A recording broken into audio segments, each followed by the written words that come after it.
Selebgram Medina Zain akhir-akhir ini sedang ramai diperbincangkan usai diduga melakukan penipuan terhadap sesama rekan artis Uya Kuya dan Dennis Karyesta belum lama ini.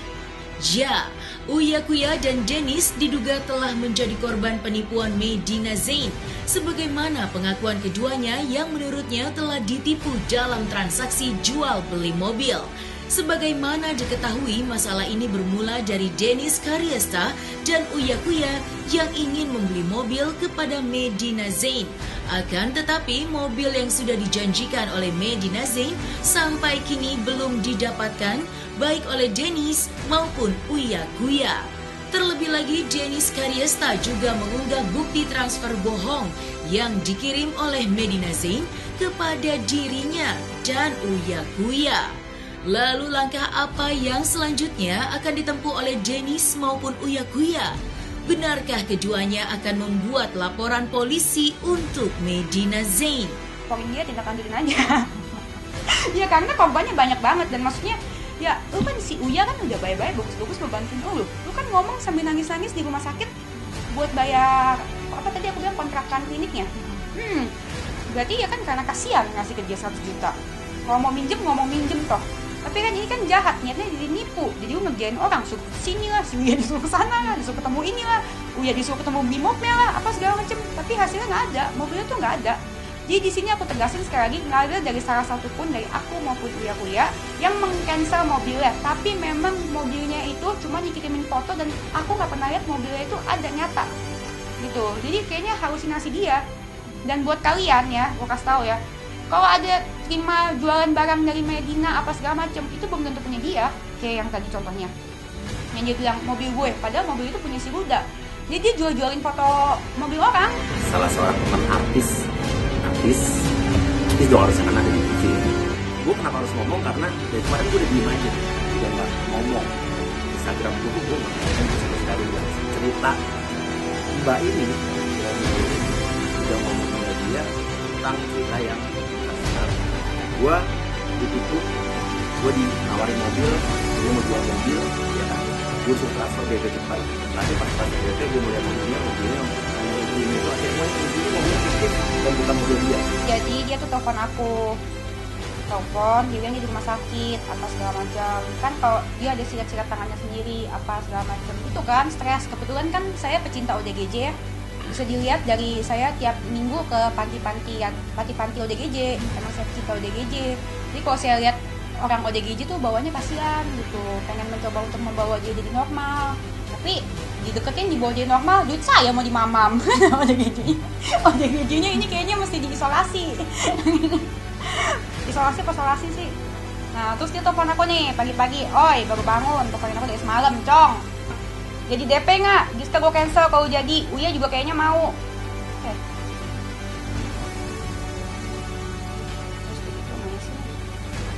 Uya juga kayaknya mau. Terus dia bilang ke Uya dengan hal yang sama. Jadi juga kayak mau nih gitu biar cepet-cepetan. Nah dia cerita sama Uya nangis-nangis gitu. Katanya mau bayar klinik kontrakan kliniknya habis. Nggak ada duit apa segala macem. Nah terus si Uya kasihan akhirnya. Terus ya udah gue beli mobil tapi gue mau lihat dulu. Udah mobilnya di rumah sakit kak, aku lagi di rumah sakit. Nah sampai sana mobilnya nggak ada juga. Mobilnya nggak ada, tapi Uya tetap transferin dia 100 juta langsung saat itu. Pakai surat perjanjiannya aku belum lihat sih, tapi di Uya kayaknya ada. Mbak kalian habis ini ke Uya aja. Terus deket kan? Nah, terus itu 100 JT surat perjanjiannya. Aku belum lihat sih soal fisiknya hijau, tapi dia bilang ada surat perjanjiannya. Makanya dia naik ke atas ketemu Medina itu untuk tanda tangan surat perjanjian, bukan buat jenguk si Medina. Ya halu, dia mau ngambil temen kayak sekarang gitu kan. Itu tuh salah satu modus dia post di Instagram, gue deket sama artis ini, gue deket sama artis itu, kayak Raffi gitu, dijual namanya gitu, kayak tadi ke siapa namanya, Kiki, ya gitu modusnya. Terus kalau sama si Uya, dia bilangnya kan, dia bilang ke Uya kan itu mobil dia mau jual mobilnya itu karena untuk bayar klinik, kontrakan klinik itu. Nah terus gitu ternyata mobilnya itu Uya belum lihat akhirnya sama kayak aku. Sampai si Uya telepon aku, Nis gimana sih lu beli mobil sama Medina ya, katanya semalam. Iya. Terus mobilnya mana? Belum datang. Gue juga mobilnya di sini lah, di situ lah. Alasannya sama tentang sendawa. Terus udah gitu mobilnya di sini gitu, sama kayak tadi, lama nggak nyampe. Intinya Uya nggak tahu cerita full gimana, intinya Uya nggak lihat mobilnya sama sekali, tapi ketemu sama satu orang namanya Guda. Nah, Guda ini Guda ini disuruh sama Medina dikasih bukti 4 juta untuk mobil Alphardnya. Tapi si Guda disuruh ngomong ke si Uya kalau mobilnya ini punya Medina, padahal sebenarnya mobilnya ini tuh punya si Guda. Jadi Medina tuh ngaku-ngaku mobil ini mobil gue, padahal mobil orang-orang gitu. Itu modus dia yang terbaru. Cara mobil. Makanya dia kan suka banget tuh foto sama artis-artis gitu kan. Dia orang-orang percaya. Jadi dia kalau misalkan bawa nama artis gitu kayak ke si Kiki, bawa nama Raffi, saya manajemennya Raffi, orang sambil nangis-nangis di kantor Kiki, orang percaya tuh. Orang awam percaya. Kan kasihan kan. Terus gitu ternyata dicek ke Raffinya nggak ada. Nah terus kalau ke Uya kan juga kemarin dia gitu. Kakak Uya jenguk aku gitu. Orang pikir dia temennya Uya gitu kan.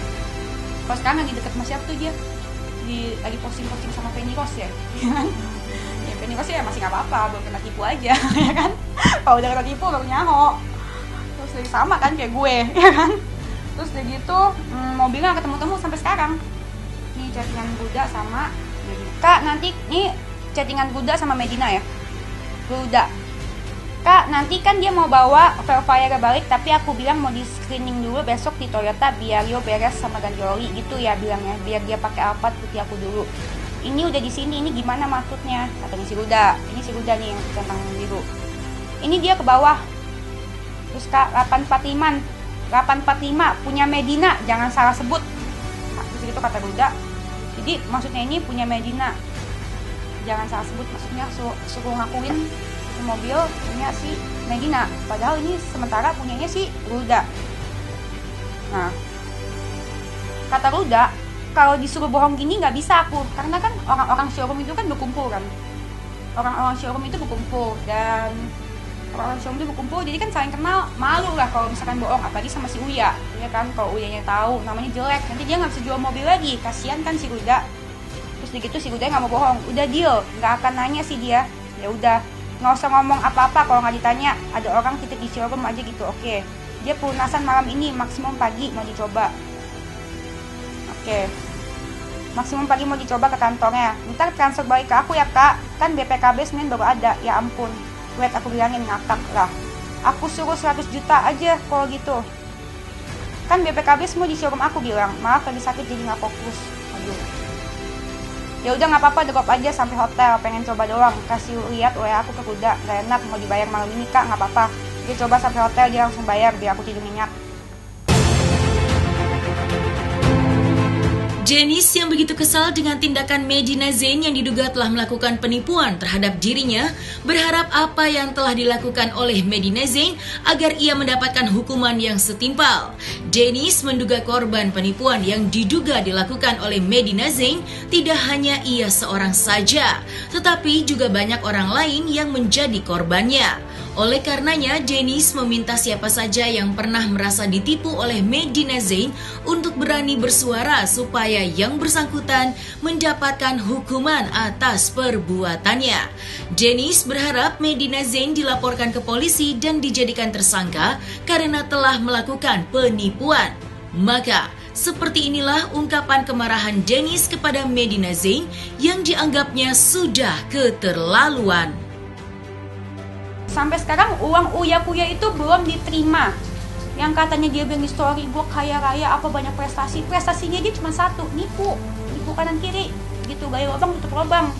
Itu pekerjaan dia gitu. Dan menurut, kalau misalkan satu orang dua orang yang ketipu itu mungkin dia di BU, tapi kalau udah banyak banget korbannya itu adalah pekerjaan. Dan menurut gue harus segera cepat-cepat, pilihannya dua ya, kalau dia bilang penjara, dan kalau misalkan dia bilang dia nggak bisa dipenjara karena penyakitnya itu, ya dia harus di RSJ, harus diisolasi karena dia merugikan masyarakat banyak gitu. Dan dianya Tutinya ini galak, nggak bisa kontrol emosi kayak Uya tuh, semuanya bersuara, gue bersuara makanya gue balik. Ada baby look sih kalau sama aku, ya kan. Terus ya bersuara lah kalian lah, jangan mau kebiasaan, kasihan yang lain yang ketipu gitu ceritanya.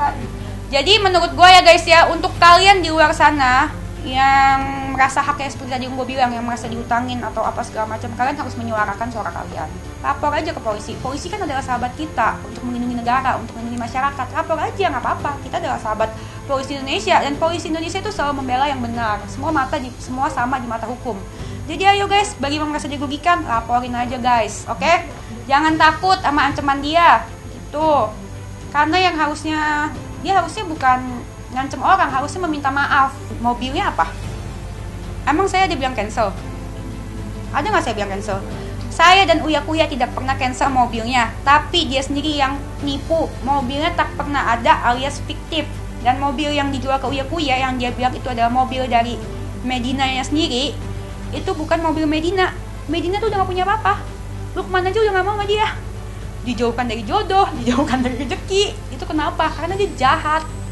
Apa yang dia punya sekarang? Harga diri pun sudah hilang karena berantem sama gua, ya kan? Baby Love juga udah hilang, dikatain gendut sama dia, ya kan? Gua post. Apa yang Medina punya? Prestasi yang dia edit sendiri di Photoshop, ya kan? Ya udahlah, makanya jangan kepedean. Kalau lawannya gue, percuma. Gue udah ditanya dari awal berantem sama gue, lo berani berantem sama gue? Dia bilang enggak, tapi ujung-ujungnya dia nyolot. Sedangkan harga yang dia kasih ke Uya itu di bawah itu 700 atau berapa gitu. Pokoknya ya berarti dia jual rugi dong. Intinya dia bukan butuh jual belinya, dia kumpulinnya kerjaan dia tuh sekarang. Dia kumpulin DP-an duit orang, kayak DP-nya aku, DP-nya dari Uya, DP dari orang-orang lain, nanti ada lagi, kasih lihat semuanya. DP dari Uya, DP dari aku, dia gitu hobinya kumpul-kumpulin DP, gali lubang tutup lubang. Tuti ini lagi gali lubang tutup lubang. Mungkin ya, tergantung mood saya. Kalau doain aja Medina mood gue bagus, ya kan? Jadi suka-suka gue, sebenarnya permasalahan aku sama dia udah kelar. Cuman aku kasihan sama masyarakat kecil yang ditipu sama dia. Dan si Medinanya ke aku pun gitu nyolot, masih sok kaya. Padahal udah kebukti bangkrut. Dia nyolot dan sok kaya, dan dia masih begitu ke orang-orang. Masih gali lubang tutup lubang, DP dari orang diambil-ambilin, kayak gitu, kayak ke aku. Duitnya gak tau buat apa. Gitu, bayangin aja. Lakinya aja dilaporin sama dia. Iya kan? Iya, namanya juga Tuti gitu kan. Kalau Tuti kan gitu, gertak, ancam. Semuanya kan gitu. Iya, dia itu pakai brimob, pakai patwal. Emangnya Medina itu siapa sih mesti dipakein patwal? Emangnya dia jenazah? Kan orang-orang yang pakai patwal tuh ya orang-orang penting, pejabat. Brimob juga pejabat. Pejabat aja belum tentu gitu. Apakah tugas brimob sama patwal itu untuk melindungi Medina dari orang-orang yang diutangin atau apa gitu? Aku juga mempertanyakan itu loh. Kok bisa? Emangnya dia siapa? Kan nggak bener juga dong, kan yang aku tahu semua itu sama masyarakat ya di mata hukum. Tolong ya Pak, jadi tolong untuk kepada Pak Divisi Humas Polri itu dicek itu kenapa dia bisa pakai brimob, kenapa bisa pakai patwal, emang dia siapa? Sedangkan dia harusnya harusnya adalah tersangka yang menipu banyak orang, bukan hanya saya dan Uya Kuya korbannya, dan sudah jelas ada Uci Faudea yang udah ngomong berkali-kali ke masyarakat, tapi kenapa nggak pernah didengar, iya kan? Kalau misalkan dia harus jadi tersangka, jadikan dia tersangka dan segera penjarakan. Kalau alasan dia adalah karena dia sakit bipolar itu, ya udah bawa aja ke rumah sakit jiwa, iya kan? Di itu aja isolasi, ya kan? Biar dia nggak merugikan masyarakat, karena dia jahat gitu loh.